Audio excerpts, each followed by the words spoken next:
ನಮಸ್ತೆ, ನಾನು ನಿಮ್ಮ ಶ್ವೇತಾ ಮೋಹನ್. ಸ್ವಾಗತ ಸುಸ್ವಾಗತ ಶ್ವೇತಾ ಅಡುಗೆ ಚಾನಲ್ಗೆ.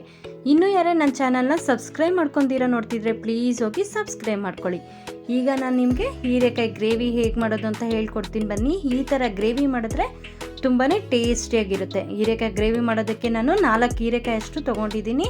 4 ಹೀರೆಕಾಯಿನ ಮೇಲೆ ಚಿಪ್ಪೆ ಬಿಡಿಸಿ ನೋಡಿ ಈ ಥರ ರೌಂಡಾಗೆ ಹಚ್ಚಿಟ್ಕೊಂಡಿದ್ದೀನಿ. ಈಗ ಹೀರೆಕಾಯಿ ಗ್ರೇವಿ ಮಾಡೋದಕ್ಕೆ ಮೊದಲಿಗೆ ಮಸಾಲೆಗೆ ರೆಡಿ ಮಾಡ್ಕೊಳ್ಳೋಣ ಬನ್ನಿ. ಮಸಾಲೆಗೆ ಶುಂಠಿ 1 ಇಂಚಷ್ಟು ತೊಗೊಂಡಿದ್ದೀನಿ, ಚಕ್ಕೆ 1 ಇಂಚಷ್ಟು ತೊಗೊಂಡಿದ್ದೀನಿ, ಲವಂಗ 5 6 ತೊಗೊಂಡಿದ್ದೀನಿ, ಕಾಯಿ ಅರ್ಧ ಚಿಪ್ ತೊಗೊಂಡಿದ್ದೀನಿ, 1 ಟೊಮೆಟೊ ತೊಗೊಂಡಿದ್ದೀನಿ, ಈರುಳ್ಳಿ ದಪ್ಪ ಸೈಜ್ದೊಂದು ತೊಗೊಂಡಿದ್ದೀನಿ, ಹಸಿಮೆಣಸಿನ್ಕಾಯಿ ಟೇಸ್ಟ್ಗೆ 3 ತೊಗೊಂಡಿದ್ದೀನಿ, ಬೆಳ್ಳುಳ್ಳಿ 2, ಗಸಗಸೆ 1 ಸ್ಪೂನ್, ಗೋಡಂಬಿ 7-8 ತೊಗೊಂಡಿದ್ದೀನಿ, ಕೊತ್ತಂಬರಿ ಸೊಪ್ಪು ತೊಗೊಂಡಿದ್ದೀನಿ.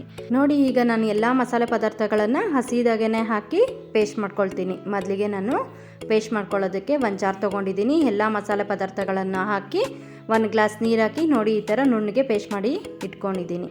ಈಗ ಗ್ರೇವಿ ಮಾಡೋದಕ್ಕೆ ಮೊದಲಿಗೆ ಒಂದು ಬಾಣಲಿ ಇಟ್ಕೊಂಡಿದ್ದೀನಿ. ಬಾಣಲಿ ಬಿಸಿ ಆಗಿದ ನಂತರ 4 ಸ್ಪೂನ್ ಎಣ್ಣೆ ಕಾಯ್ದಿದ ನಂತರ ಸಾಸಿವೆ ಸಿಡಿಸಿದ ನಂತರ ಕರಿಬೇವು ಸಿಡಿಸಿದ ನಂತರ ಹಚ್ಚಿಟ್ಕೊಂಡಿರೋ 1 ಈರುಳ್ಳಿನ ಹಾಕಿ 1-2 ಸೆಕೆಂಡ್ ಫ್ರೈ ಮಾಡಿಕೊಂಡು ನಂತರ ಅರಿಶಿಣ ಪುಡಿ ಅರ್ಧ ಸ್ಪೂನ್, ಹಚ್ಚಿಟ್ಟಿರೋ ಟೊಮೆಟೊ 1 ಹಾಕ್ಕೊಂಡು ಮತ್ತೆ ಫ್ರೈ ಮಾಡ್ಕೊಳ್ಳೋಣ. ನಂತರ ರುಬ್ಬಿಟ್ಟಿರೋ ಪೇಸ್ಟ್ನ ಹಾಕ್ಕೊಳ್ಳೋಣ. ನೋಡಿ ಎಲ್ಲ ಪೇಸ್ಟು ಹಾಕಿ ಈ ಥರ ಫ್ರೈ ಮಾಡ್ಕೊಳ್ಳೋಣ. ಹಸಿ ವಾಸನೆ ಹೋಗೋವರೆಗೂ ಫ್ರೈ ಮಾಡ್ಕೊಳ್ಬೇಕು. ಯಾಕಂದರೆ ನಾವು ಎಲ್ಲನೂ ಹಸಿದಾಗೆ ಹಾಕಿರೋದ್ರಿಂದ ಹಸಿ ವಾಸನೆ ಹೋಗೋವರೆಗೂ ಎಣ್ಣೆಯಲ್ಲಿ ಚೆನ್ನಾಗಿ ಫ್ರೈ ಮಾಡ್ಕೊಳ್ಳೋಣ. ನಮಗೆ ಹಸಿ ವಾಸನೆ ಹೋಗ್ತಿದೆ ಅನ್ನುವಾಗ ನೋಡಿ ಈ ಥರ ಎಣ್ಣೆ ಬಿಡೋದಕ್ಕೆ ಸ್ಟಾರ್ಟ್ ಆಗುತ್ತೆ. ಆಗ ಹಸಿ ವಾಸನೆ ಎಲ್ಲ ಹೋಗಿರುತ್ತೆ. ಈಗ ಇದಕ್ಕೆ ನಾನು 2 ಸ್ಪೂನ್ ಬಿಳಿ ಎಳ್ಳು ಸೇರಿಸ್ಕೊಳ್ತಿದ್ದೀನಿ.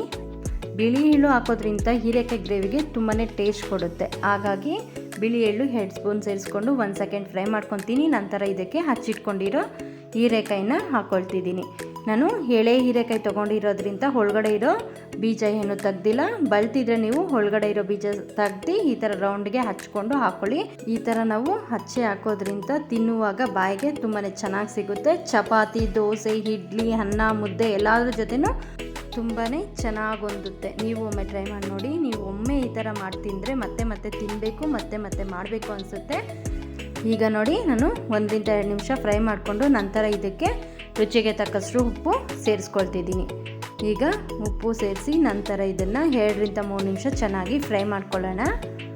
ನಾವು ಹೀರೆಕಾಯಲ್ಲಿ ನೀರು ಬಿಡೋದ್ರಿಂದ ನೀರು ಹಾಕೋ ಅವಶ್ಯಕತೆ ಇರೋದಿಲ್ಲ. ಹಾಗಾಗಿ ಹಾಗೆ ಚೆನ್ನಾಗಿ ಫ್ರೈ ಮಾಡಿಕೊಂಡು ನಂತರ ಒಂದು ಮುಚ್ಚಳ ಮುಚ್ಚಿ 4-5 ನಿಮಿಷ ಬೇಯಿಸ್ಕೊಳ್ಳೋಣ. ನಾವು ಮುಚ್ಚಳ ಮುಚ್ಚಿದ ನಂತರನೂ ಓಪನ್ ಮಾಡಿ ಆಗಾಗ ಕೈ ಆಡಿಸ್ತಿರ್ಬೇಕು. ಯಾಕಂದರೆ ತಡ ಹಿಡಿಯೋ ಚಾನ್ಸಸ್ ಇರುತ್ತೆ. ಅದಕ್ಕೆ ನಾವು ಮುಚ್ಚಳ ಮುಚ್ಚಿದ ನಂತರನೂ ಆಗಾಗ ಕೈ ಆಡಿಸಿ ತಿರುಗಿಸ್ಕೊಳ್ತಿರೋಣ. ನೋಡಿ ನೋಡೋದಕ್ಕೂ ಎಷ್ಟು ಚೆನ್ನಾಗಿ ಕಾಣಿಸುತ್ತೋ ತಿನ್ನೋದಕ್ಕೂ ಅಷ್ಟೇ ಟೇಸ್ಟಿಯಾಗಿರುತ್ತೆ. ಖಂಡಿತವಾಗ್ಲೂ ನಿಮಗೆ ಈ ರೆಸಿಪಿ ಇಷ್ಟವಾಗುತ್ತೆ. ನಾವು ಹೀರೆಕಾಯಿನ ಜಾಸ್ತಿ ಬೇಯಿಸಬೇಕು ಅನ್ನೋಗೇನಿಲ್ಲ. ನಮಗೆ 10 ನಿಮಿಷ ಟೈಮಲ್ಲಿ ರೆಡಿ ಆಗುತ್ತೆ ಈ ಗ್ರೇವಿ. ಅದರಲ್ಲೂ ಈ ವಿಡಿಯೋ ಬ್ಯಾಚುಲರ್ಸ್ಗಂತೂ ತುಂಬಾ ಹೆಲ್ಪ್ ಆಗುತ್ತೆ. ತುಂಬಾ ಸಿಂಪಲ್, ತುಂಬಾ ಟೇಸ್ಟಿ, ಎಲ್ಲದ್ರ ಜೊತೆನೂ ತುಂಬಾ ಚೆನ್ನಾಗಿ ಹೊಂದುತ್ತೆ, ಬೇಗನೂ ಆಗುತ್ತೆ. ಈ ಥರ ಮಾಡಿ ತಿಂದರೆ ತುಂಬಾ ಟೇಸ್ಟಿಯಾಗಿರುತ್ತೆ. ನೋಡಿ ಒಂದು 5-6 ನಿಮಿಷ ಆಗಿದ ನಂತರ ಇದಕ್ಕೆ ನಾನು ಧನಿಯಾ ಪೌಡರ್ 1 ಸ್ಪೂನ್, ಅಚ್ಕಾರದ ಪುಡಿ 1 ಸ್ಪೂನ್ ಹಾಕ್ಕೊಂಡು ಚೆನ್ನಾಗಿ ಮಿಕ್ಸ್ ಮಾಡ್ಕೊಳ್ತೀನಿ.